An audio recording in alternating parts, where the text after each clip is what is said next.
Hi, this is Michael Orrell from MobileBurn.com, and this is the LG Spectrum for Verizon Wireless. It's a 4G LTE capable Android smartphone. It features a 4.5-inch 720p resolution display and a 1.5 GHz dual-core processor.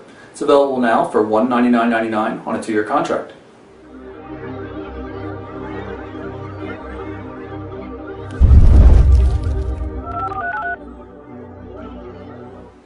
So here's the Spectrum's box. It's rather nice. And the phone, and I'll power that up while we're going through the rest of the contents. There we go. Nothing in here. So we've got a micro USB cable for data and charging, and that goes with a rather large charger, USB charger. I imagine it's pretty big because there's actually a 3000 milliamp hour extended battery available for the device, so it needs a high powered charger. This is the SIM card for the device. Verizon already installed it for us since it's a 4G LTE device, as you can see right here. And of course we've got a user manual, warranty information, all that kind of good stuff. So here's the device itself. Let's power it up so we can see a display. It's a 4.5-inch 720p resolution IPS display, so that's 720 pixels by 1280 pixels, 4.5 inches across the diagonal. Nice and sharp, and it's covered by Corning Gorilla Glass to make it extra tough. See, on the front we've got a forward-facing 1.3 megapixel camera. 3 buttons down the bottom, not 4. We've got menu, home, and back. Kind of a dark metal chrome bezel around the edge. Device weighs about 144.5 grams and 10.5 millimeters thick according to my calipers. On the left-hand edge you see we have a volume control. Up top there's the covered micro USB port. Also works with a MHL adapter for outputting to an HDMI compatible television. 3.5 millimeter headphone jack, power standby button as well. Nothing too much to see on the right hand edge of the phone, and on the bottom edge all we have is the pry point for the rear cover. Now that rear cover is very glossy. It sports a faux carbon fiber finish, I guess you would call it, kind of a checkerboard pattern. 8 megapixel camera with 1080p HD video recording capability and an LED assist flash as well. Of course you see the 4G LTE logo right down here by the speaker port. I'll pop off the rear cover here so we can take a look at what's underneath it. You see we've got a 1830 milliamp hour battery here. Verizon and LG say that's good for 8.3 hours of talk time, or about 14.5 days of standby time. Micro SD memory card slot here, 16 gig card comes pre-installed. There's 4 gig of storage available in the device itself. Of course we have a SIM card slot since this is a 4G LTE device, but actually this device also supports GSM World Roaming, something that wasn't announced initially. Verizon said that that capability will be enabled sometime in the first half of the year in all likelihood. In terms of basic specs, Verizon's Spectrum is very similar to the Nitro HD that's available on AT&T. They're both LTE devices on different bands. Both have 4.5-inch 720p displays, but the Verizon LG Spectrum is longer by a few millimeters. It's a couple millimeters wider, and it's actually a few tenths of a millimeter thicker when you actually test it. Overall, I think the Nitro HD has a much better body design. It's just a better looking phone, with a little bit curved glass here at the edge, and not the typical looking metal bezel.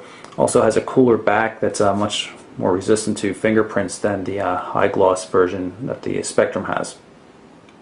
Okay, let's take a look around the software aspect of the phone. Here's the home screen. See, we've got 7 home screen panels. Got a news widget right there. You can configure which categories you want. It's your friends, so you can see status updates. Weather widget up top, of course. Power control, Google search, and there's the Verizon data monitor, so you can see how much data you're using. Especially important when you're on a 4G LTE device like this. And this is an interesting full screen widget that LG has developed. Allows you to move through and get to your media in a kind of cool way.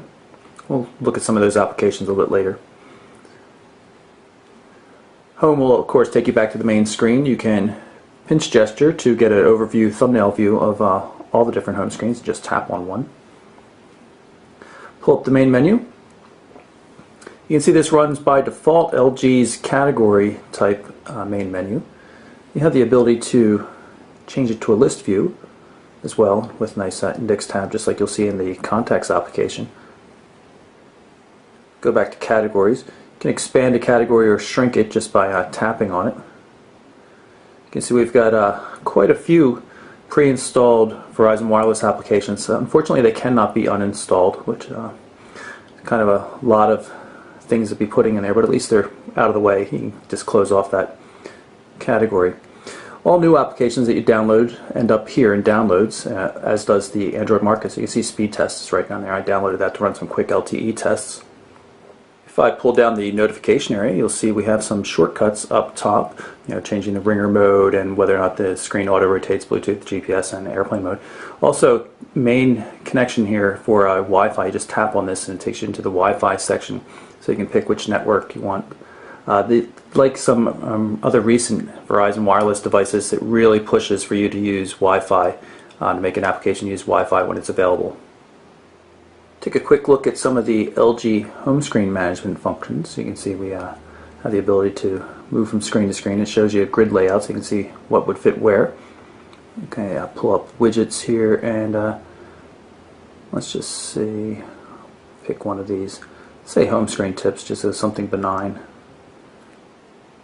And place it right there. You can also change wallpapers, and you notice we've got two different types of live wallpapers. This is typical live wallpapers that you see all the time, but we've also got charging wallpapers. And when you plug the device in, if one of these is in use, then you'll automatically see a different wallpaper that will show you the battery status and how far the charge is. So I'll give you a demo of that.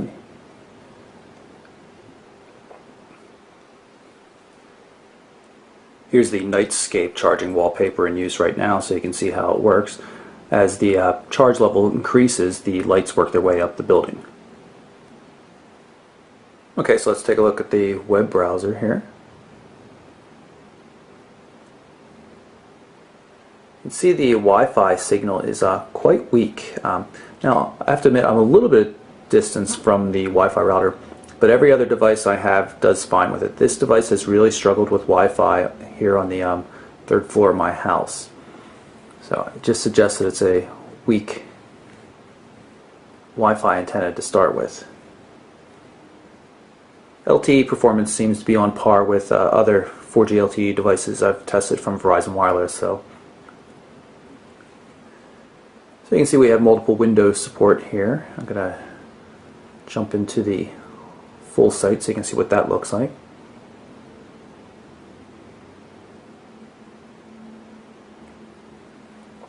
Has built-in flash support. You'll probably see that on some of the ads.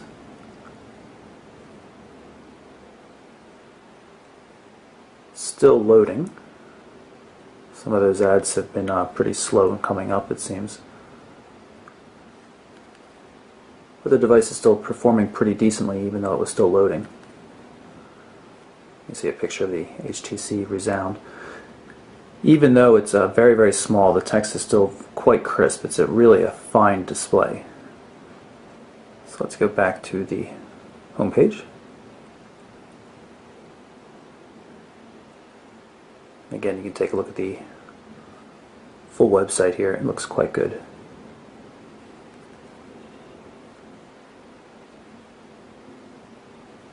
Pull up the Gmail client. A quick test message we can take a look at. Not too much to see there though. Go back, hopefully the inbox is filled in a bit. And I'm going to jump over to one of the other labels so I can find some better test messages here. Definitely see how slow it is though, just because of the Wi-Fi connectivity issues.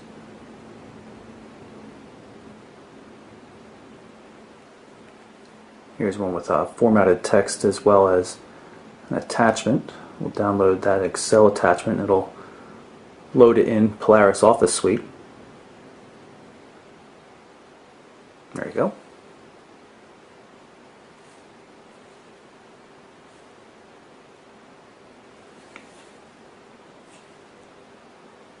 That's a pretty good screen for looking at spreadsheets and PowerPoint presentations.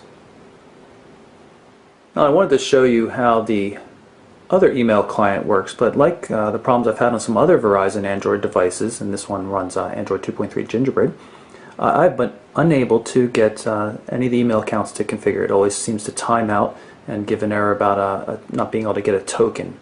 I've seen this exact same message on other devices. I just don't really know what's going on here. It happens both on 3G and Wi-Fi connections. And as you can see, we've lost our Wi-Fi connection here. We're back on 3G even though Wi-Fi is still enabled. You can see it says Wi-Fi networks are available, but it lost the connection at some point in time.